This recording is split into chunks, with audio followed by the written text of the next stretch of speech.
Hi, I'm Scott Gasperin. I'm on the board of the Kennebunk Land Trust, and I'm a former forester.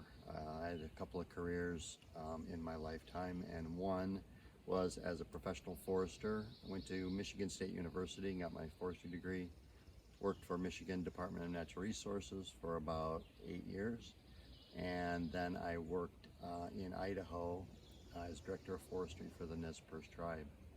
And so I have a total of about 25 years forestry, commercial forestry and professional forestry experience. And I'll be leading the walk today talking about our forest cover types that we have here on Alewive Woods. Balsam fir and hemlock. A lot of people get them confused, more or less get balsam fir confused with spruce. The differences are the hemlocks are very soft looking if you see them in the woods, soft appearing. They have little short rounded needles that are white on the back, two white lines on the back. Very distinct little white lines. That's hemlock. That's what we saw down in that the lower area with the more poorly drained soils. Balsam fir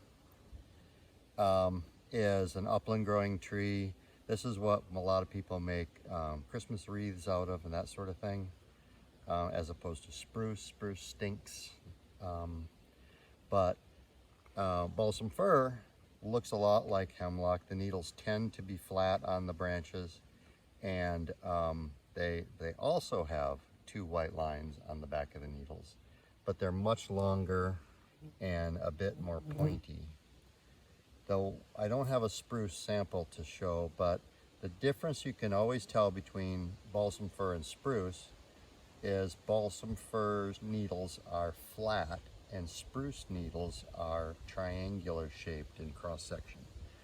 So if you take one needle and put it between your finger and thumb, and you slide like this and you try to roll it, a balsam fir will not roll. It's flat. But a spruce needle will, because it's three-sided. It will roll in your fingers, and that's a surefire way to tell one from the other. Also, spruce does not have the lighter underside, because there isn't an underside. There's all three sides. They're the same. So that's those. The other conifers that we saw today are the pines. So this is white pine. This is red pine, the plantation that we saw, and this is pitch pine. And some of the differences, the way to tell the differences between these. White pine also, like the hemlock, has a very soft appearance. When you look at them from a distance, they're very luxurious looking.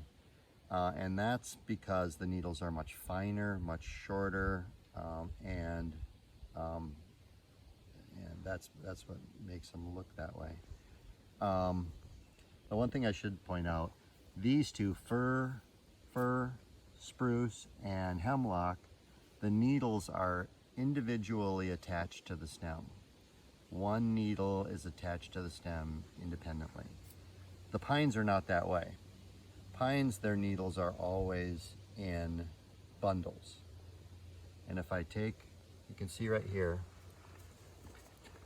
that these needles are in bundles on the stems.